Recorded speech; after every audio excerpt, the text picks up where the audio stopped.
पाताल नगरी में चलते हैं। अतल वितल सुतल महातल रसातल तलातल और फिर पाताल।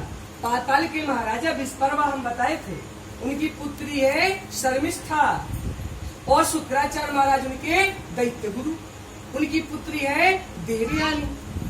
देवयानी शर्मिष्ठा में मित्रता थी, हमने बताया था। दोनों में धक्का मुक्की थी, कुएं में गिर गई थी।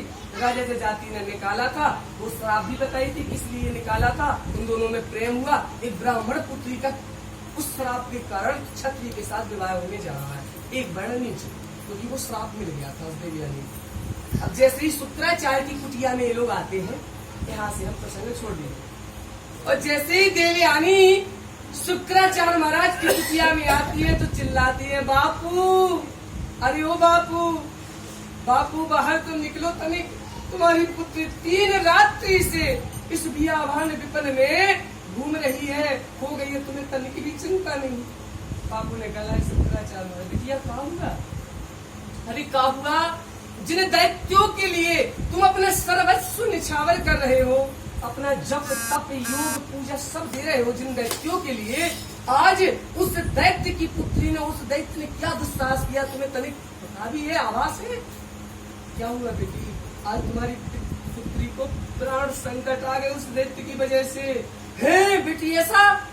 अरे चलो, बापू तो उठाए कमंडल, पहुंच गए विस्परवा के पास। बोले, सुनो भैया, हमें साधु महात्मा, हमें एक पुटरिया एक कमंडल उठाई, पीठ पे ला दी, लो देवताओं के साथ हम कब दल बदल ले तुम्हें पता न चले। और भैया हम देवताओं की तरफ दल बदल दिए तो तुम्हारी तो हार निश्चित है। अच्छा जी, बाबा करते कुछ नहीं थे, इनके पास क्या था? संजीवनी विद्या। वशिष्ठ महाराज के पास, बृहस्पति महाराज के पास में भी है, और इनके पास जी बड़े रघुनंदन जो है, रघुवंशी, जो शुक्राचार्य जी महाराज बड़े अकुबल के बड़े ज्ञाता है, इनके पास में संजीवनी बड़े शिव जी की बड़ी कृपा है इनके ऊपर। उन्हें क्या किया? देवासुर संग्राम में उधर देवता मर जाते थे, इधर राक्षस घायल हो जाते थे, वीर गति को भी प्राप्त हो जाते थे, हाँ होते हैं। और फिर उनको आवाहन करके फिर पुनर्जीवित किया जाता। ये लोग क्या करते थे कि जैसे ही गिरे तो इनके पास कोई टैबलेट नहीं होती, सबका हल एक कमंडल, सबका हल एक कमंडल। उन्हें निकाला,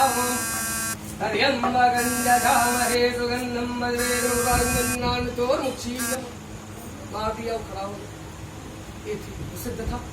ओ तुरंत वो गिरा, महाराज क्या होगा? भैया कुछ नहीं, तो मारा गए थे बस, खाली किसी बात, जैसे अपन नहीं बोलते क्या हुआ, खांसी आ गई, खत्म, ऐसी उनकी यहाँ पे खाली किसी क्या हुआ, तो मारा गए थे भैया कुछ नहीं। अच्छा महाराज ठीक है, फिर लड़ने लगे। यहाँ से नहीं, उस तरफ से। विस्परवा जो था वो इस तरह से अपना राज्य संचालन कर रहा था शुक्राचार्य महाराज के आशीर्वाद से। पंडित जी आपको बोला था थोड़ी देख लो।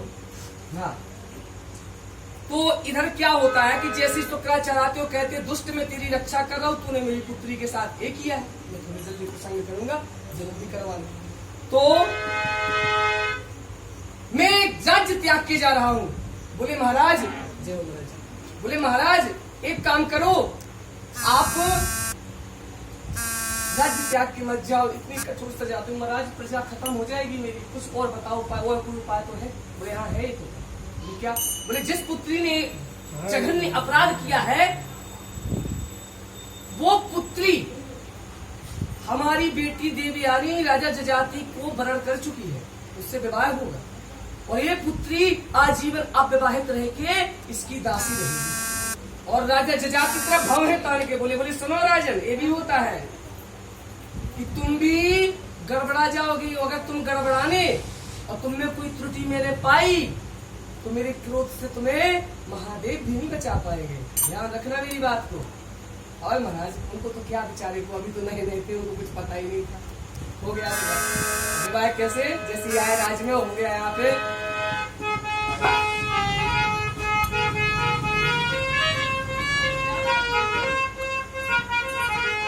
इसको कहते हैं देशराज दद्दा की भूमि, पूरा क्षेत्र अपना बंदे होता है, और देशराज दद्दा हमारे रिलेटिव, हमारे हारमोनियम जगह। हाँ, तो थोड़ी बड़ी की भाषा में हो जाए भागवत जी कि हरि रो मड़वा गाड़ो रे, हरि रो मड़वा गाड़ो, हरि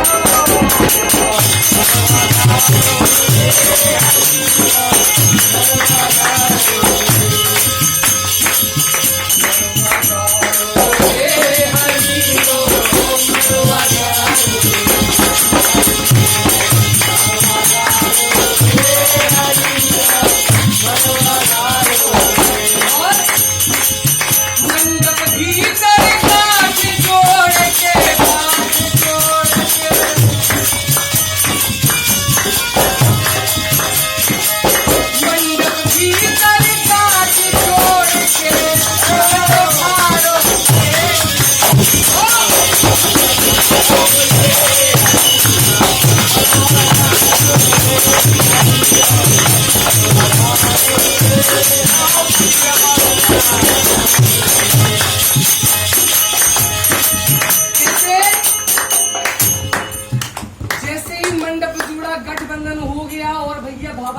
भवर पड़ गई हो ये शर्मिष्ठा और देवयानी से विवाह हुआ।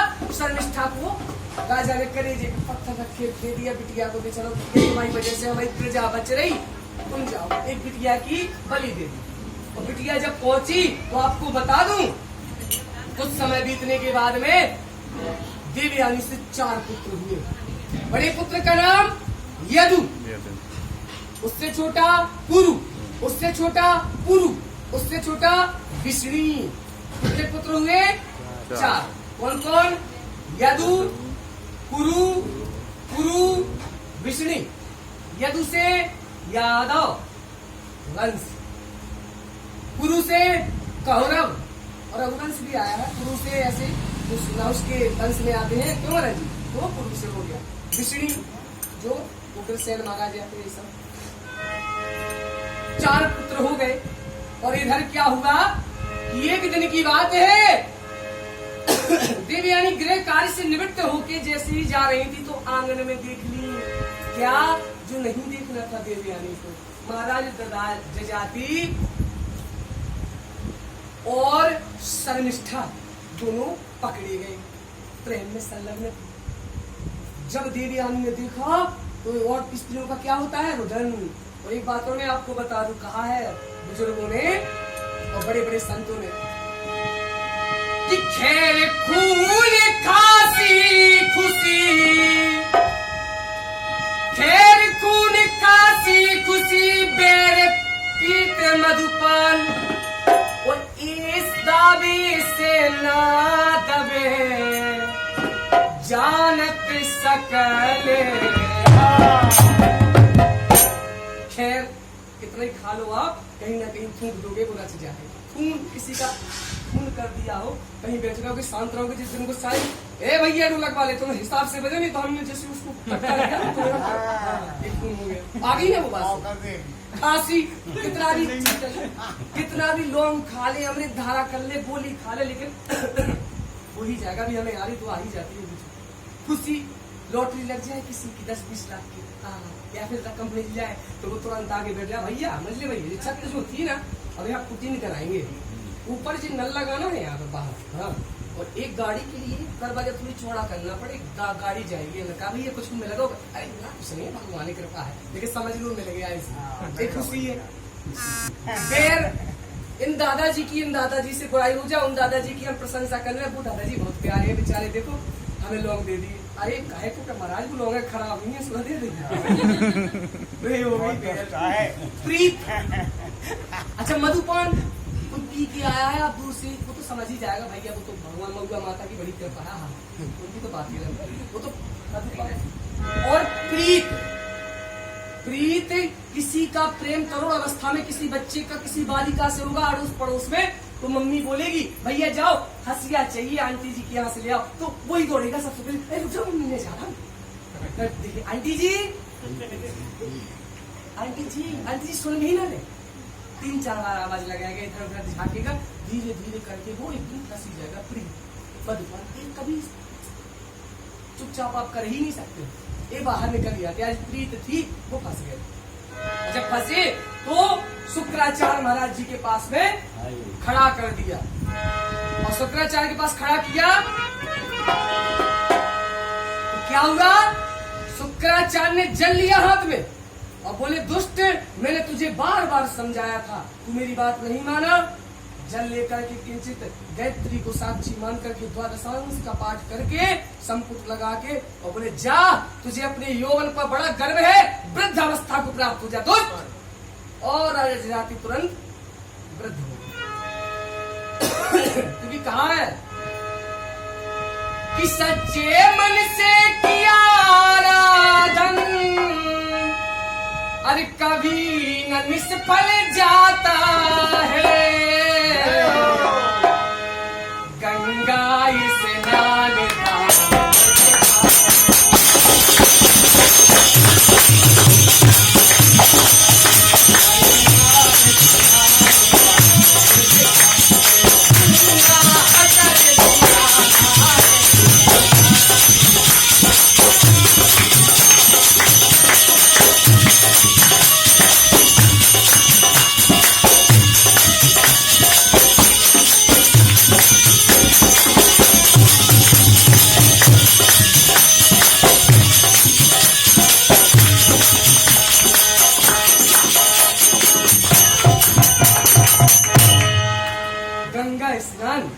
ब्राह्मण का दान और ब्राह्मण बाग जनार्दन है। इनकी भगवान जगदीश्वर रक्षा करते हैं।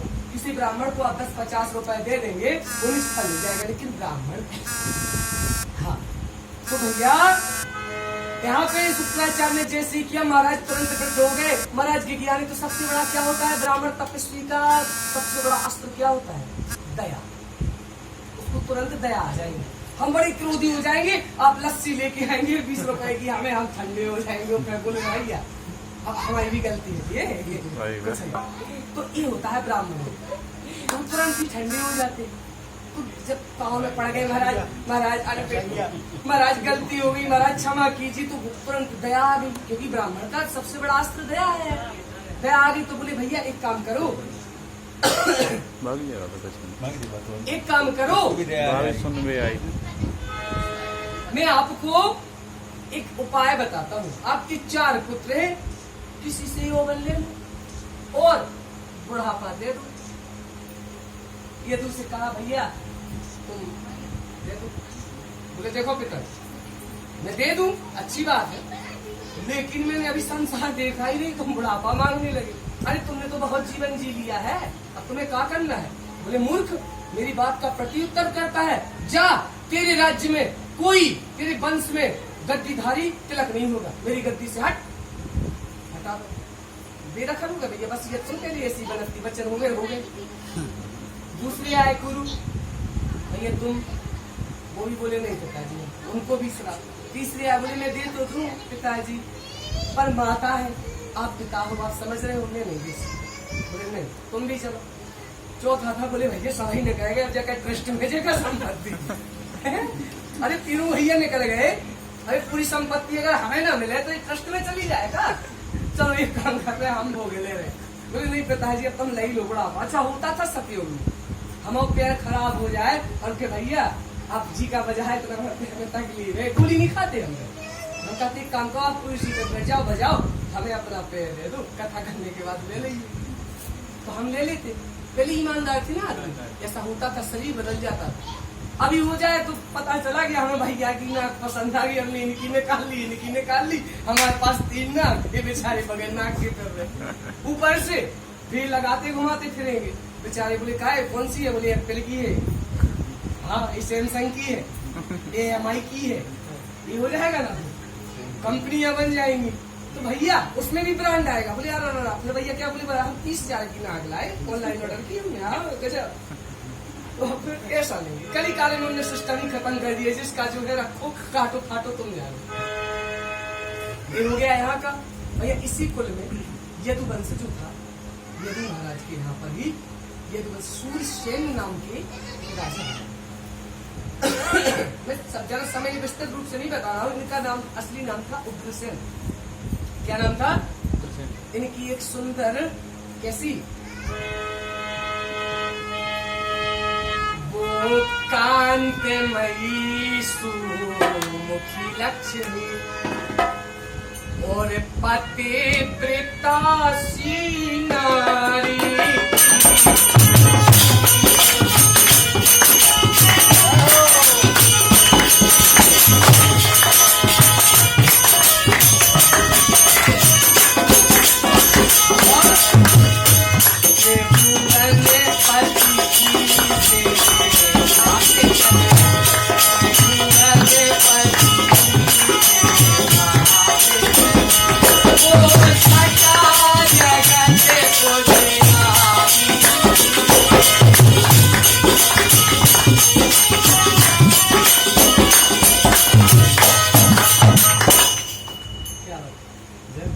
वो कांति में बड़ी सुंदर दिखने वाली, कमल की समान मुख वाली सुमुखी लक्ष्मी और पतिव्रता।